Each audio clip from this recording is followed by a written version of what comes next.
Okay, well, first of all, I'd like to apologize because this video is coming out so late, and I've had a lot of trouble. This is going to be, this evening is dealer's choice, and what I want to talk about is education. And I want to talk about education in general, art education in particular, my education, and where education seems to be going these days. And I'm going to make it short though. I might have one or two illustrations, but not many. It's really not that type of a presentation. But I'd like to start with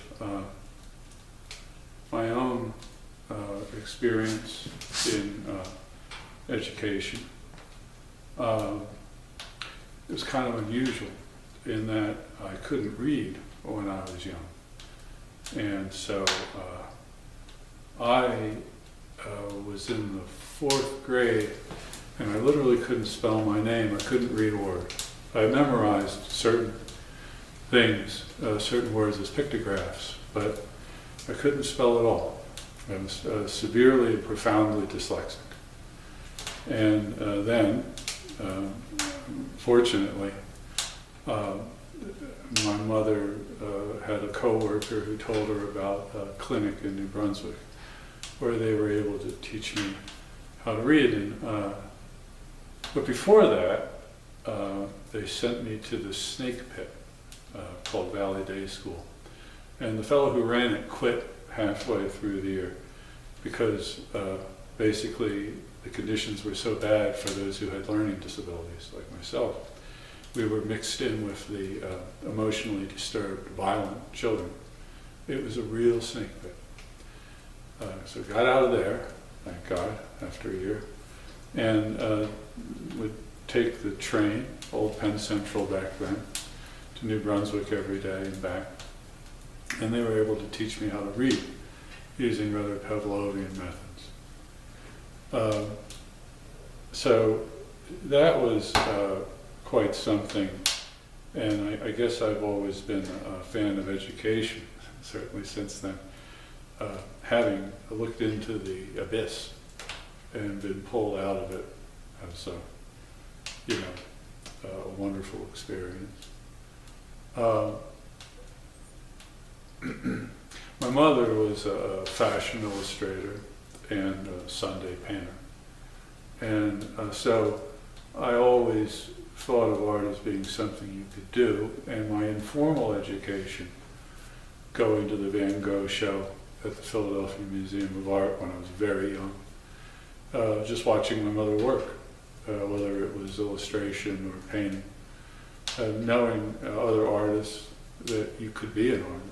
That was an education too. And then formal education, I didn't really enjoy that very much, even in the arts. Actually, my best instructor in the arts was Mr. Jones, who was a chorus instructor. And this is in 1975, 76 in Southeast Pennsylvania. He was African American and he was openly gay,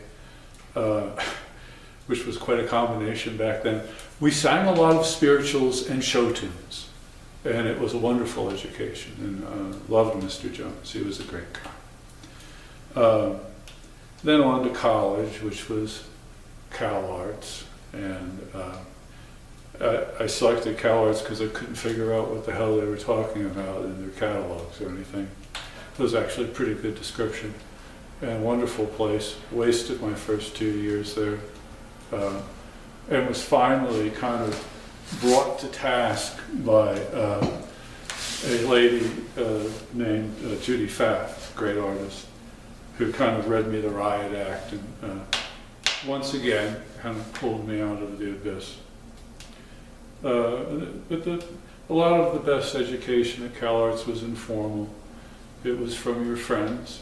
They espoused a very social model. You know, that it was kind of an experimental place. There were no grades. And it was way too free for me initially, but I did kind of grow into it, fortunately. And it was a wonderful experience, great education. Then went to Hunter College for 1 year and dropped out.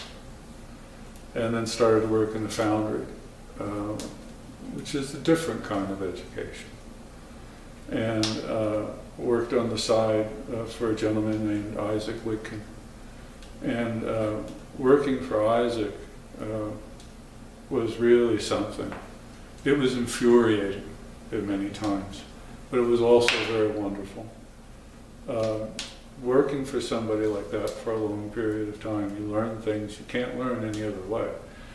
It's not the type of education most people can afford, but you know, there's definitely something to it. And so got out of there briefly, got a stint kind of by accident teaching at the University of Pennsylvania for 1.5 years. And so there I was, you know, no MFA, and my lead above me had no MFA, the little lady above her had no MFA. Judith Shea, Jackie Bruckner, good artists. The University of Pennsylvania wasn't that great of a school, really.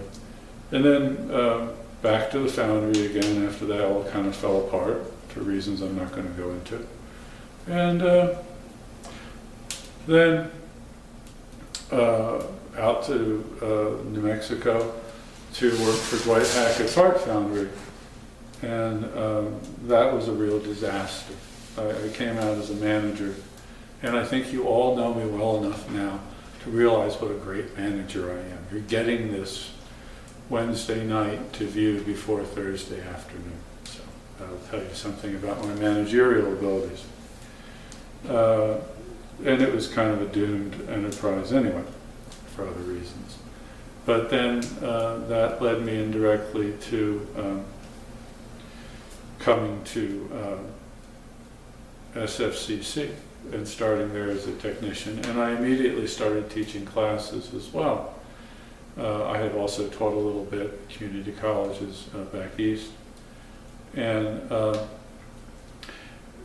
really enjoyed the community college. It was in a way the truth given to the motto at CalArts, which was a community of artists. And I really believe in that. I believe that the best education in art is what you get from being in a community. And it's I don't think there's any substitution for it. Dave Hickey called it, you know, you got to have a scene. You got to be in the scene. And although it's not a really hip scene, you know, I see SFCC as being a scene, and I'm very into that. I'm very proud of it. Throughout my life, being a person who was born in 1958 at the tail of the baby boomers, I always felt that I was looking at the back of the wave as it rushed on behind me, and I could never catch that wave. But when I came to SFCC, I said to myself, well, you've got to be the wave. If you want it to happen, you've got to make it happen. You've got to live that. So that was good. And I've learned a lot through the years, both in formal education with teachers like Erica Wanamaker and Diane Tinter, James Marshall. Learned a lot in formal education. I've learned a lot in informal education at SFCC as well. Yeah, I think if you're a good teacher, you're also learning as things going on. And so that sort of brings us up to the present. Oh, I went to VCFA. I'm reaching out to tap my phone. Phone will come back. Excuse me. Reaching out to tap my phone so that I can see. Yeah, excuse me. So I can see the time, so I don't run over too much. Not too much. But went to VCFA for 2 years in distance learning. No real online learning, emails back and forth, writing back and forth, kind of very old school really, and then working with artist teachers. Got to work with Linda Benglis again. That was great. I had her in 1980, and she's been a big influence on me. I've worked for her too on occasion too, when I was at Art Foundry. I had Will as an artist teacher, Stena Vasolka as an artist teacher, and Godfrey Reggio, who was a wonderful teacher. So it's some formal education there. And I like to say that VCFA was all Marx all the time. And as I'm not a Marxist, you know, it was a little odd, but you know, it was a very sound education nonetheless, very good, learned a lot there, formal education. So that brings us up pretty much to the present and teaching full-time at SFCC, and then this weird thing which is happening now, where I'm talking to you like this. And this isn't so bad. I've actually really enjoyed this last semester, not so much the spring, that was all, just about all terror. But this semester I've enjoyed the time I've talked with you all. I've enjoyed doing these presentations, and this is kind of an extension of community, an extension of kind of an informal way of working with people. But I'm also on a selection committee for some new software that they want to buy in order to prepare presentations like this for the classroom. But it's interesting because they call it video editing equipment, but it's not, or software, it's not video editing software. What it is it's software which allows you in the presentation to insert a quiz. And then it also allows you to, grade the answers automatically. Because that's going to be very popular with a lot of teachers because you don't have to do as much work. Sorry, teachers out there, but it's true. But the thing that's really interesting about this software is it's really designed for data mining and observation, so that they can view moment by moment as you are watching it and interacting with it, how you watch it and interact with it. So it's an amazingly Orwellian form of education. And although it's being accelerated by the